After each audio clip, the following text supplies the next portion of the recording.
Hey everybody, I'm Allie, and this is the Y&R chat vlog for Sunday, January 18th. I'm back! I'm so happy to be back. I missed you guys. I missed Y&R. I was called unexpectedly out of town for 2 weeks. I was living in a hotel room. I wasn't able to really watch the show very much at all because the internet connection was slow. And so when I got home on late Friday night, I started watching episodes of Y&R, and it felt like home to me. It's just, you know, Y&R has always been a part of my life, always. So it was so wonderful to come back home and be able to see the show. I missed you guys. I have to tell you though, right off the bat, I have not watched Tuesday through Friday's show of last week. The player on CBS.com and on Fancast and the different places that I watch Y&R online, the player is extremely slow and it's highly frustrating, and if anybody knows a fix to that, I would love to know it, but it's really backing me up on being able to watch the shows quickly. But oh well, I guess that means I get to savor them a little bit more.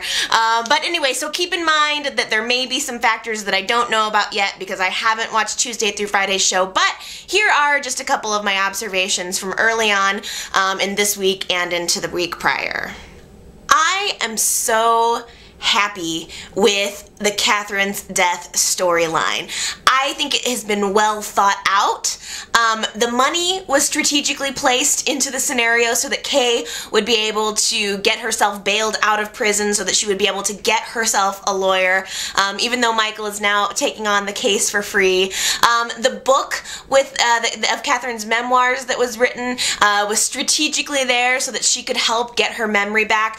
All in all, I feel like this was a really great storyline with so many little pieces, and it's all starting to come back together now. I'm really happy with it, and I love Murphy. I have to tell you, Murph is my new favorite character on the show. I think it's about time that they gave Katherine a companion, and this guy's so nice.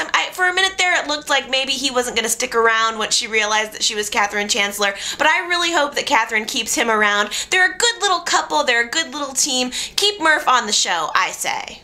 So Katherine decided that the way to really prove that she is indeed Katherine Chancellor was to get to Nikki. I thought that the scene between Nikki and Katherine when Katherine came to the hotel room to see Nikki was really amazing. You could see Nikki's internal struggle on her face, in her eyes. She wanted to believe that it was Katherine, but she was very cautious, ultimately deciding that that was not her friend. You know, although I think that it should say something to Nikki that, number one, Katherine/Marge did not take the money. She dropped the check on the floor on her way out the door.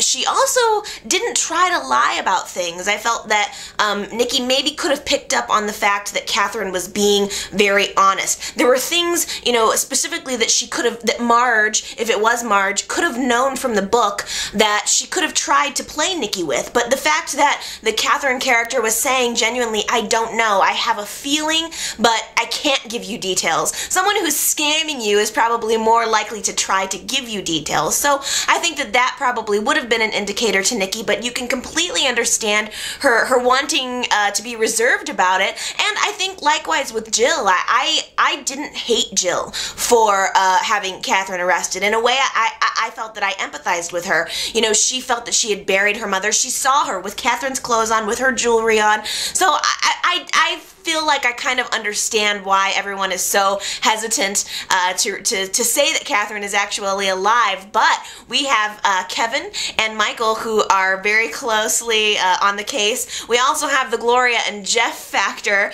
What are they going to do to try to keep this information from coming out? I think this is a really fantastic storyline. I'm really pleased that it seems like Y&R is getting back on track as far as having these well thought out storylines. I'm enjoying it, and I hope you guys are too. The Kane and Billy rivalry is heating up, and it is hot. It is amazing. It is fantastic. I love Kane and Billy constantly butting heads.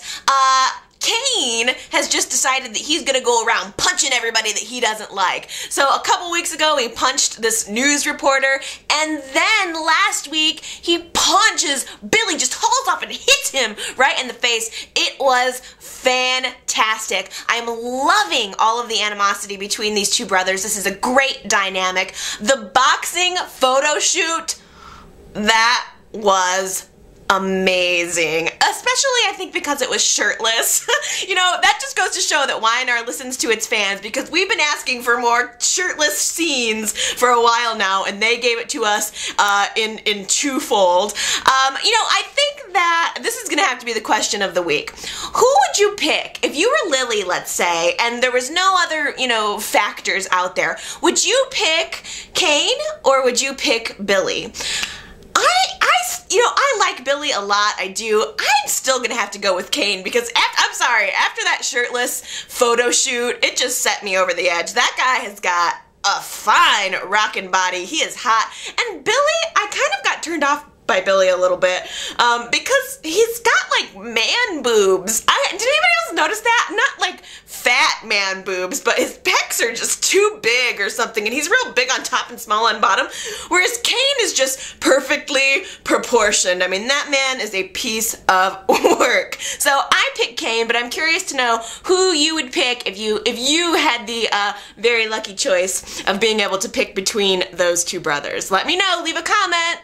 Jack and Sharon are getting a divorce, and Jack came clean to Sharon about what he was doing in that hotel room, not in fact having a sex addiction. The scene with the therapist, by the way, hilarious. But he decided to come clean with Sharon and tell him that he was actually in that hotel room with Adam, forging Victor's diary. That was an amazing confrontation between Sharon and Jack. Again, Sharon, her reaction was priceless. So strange and shocking that Jack actually thought that by telling Sharon the truth that she was gonna somehow think that it was okay. You know, you could see that he thought this was something that was going to redeem himself in her eyes, and it didn't. Sharon pushed him away. You know, when he tried to come towards her, tried to touch her, she said, "No, this is it. This is the final factor. We are getting a divorce. I am filing for a divorce. See ya." Yeah, I thought that was a really wonderful scene. I was a little surprised, I guess, during a little bit further down the road that Sharon decided not to tell anyone that Jack was involved in framing Victor for murder, you know, and I think that that was a really interesting decision that she had to make, and I kind of think that maybe they should have played on that a little bit more, showed her, you know, trying to decide which way to go. Should I tell Nick that my husband actually helped to set up his father? I just think that may have been a little bit interesting to see that played out a little bit more, but, you know, as Sharon said, Jack's lies are going to catch up with him sooner or later, whether or not she tells the truth or whether it's someone else, because I did see from the previews into next week's show that Adam is working on a deal to try to get Jack set up for telling the truth about his involvement with the diary. We also have Victor and Jill working together, which I love. I think that those two characters they're both so spicy. It's nice to see them in cahoots together. And then we also have, you know, one little interesting factor, maybe it's been revealed already, but I loved Phyllis and her decision to add Jack into the photo shoot. She's up to something. I don't know what it is, but I think that, you know, Phyllis kind of, she's interested in getting back at Jack, and rightly so. So I think it'll be interesting to see what exactly she has up her sleeve. Now, speaking of all of that, Nick and Sharon went to New York together. We brought up some feelings, some things resurfaced. They were put into a situation where they kind of had to talk about their past and their good relationship with the client. So it seems like they are growing more and more close. Meanwhile, I found out by accident, again, I'm not there in the shows yet, that Brad is going to spill the beans to Nick about Phyllis's involvement in breaking up Jack and Sharon's marriage. Nick is going to be pissed. I am very much looking forward to seeing that confrontation. I'm scared to know exactly how Nick will react and what this will mean for their relationship. Will this be the end of Nick and Phyllis? Will this possibly be the final straw? I don't know. If it isn't, if Nick and Phyllis are able to survive this, Phyllis should consider herself very, very lucky. Okay, so those are my thoughts for now. I will be back next week at the same time, same place, and I will be caught up on all of my shows, and hopefully I'll be able to talk a little bit more current. I apologize for that, but I had I had 2 weeks worth of shows to catch up on, so I'm looking forward to getting back on track and discussing this a little bit more with you guys. So I'll see you next Sunday, definitely. If you want to check up on me in the meantime, you can always go to my website at buttonhead.org, and there's a blog and photos and all kinds of things that I do throughout the week if you want to see me. So otherwise, I will see you here back on YouTube next week, and enjoy the show.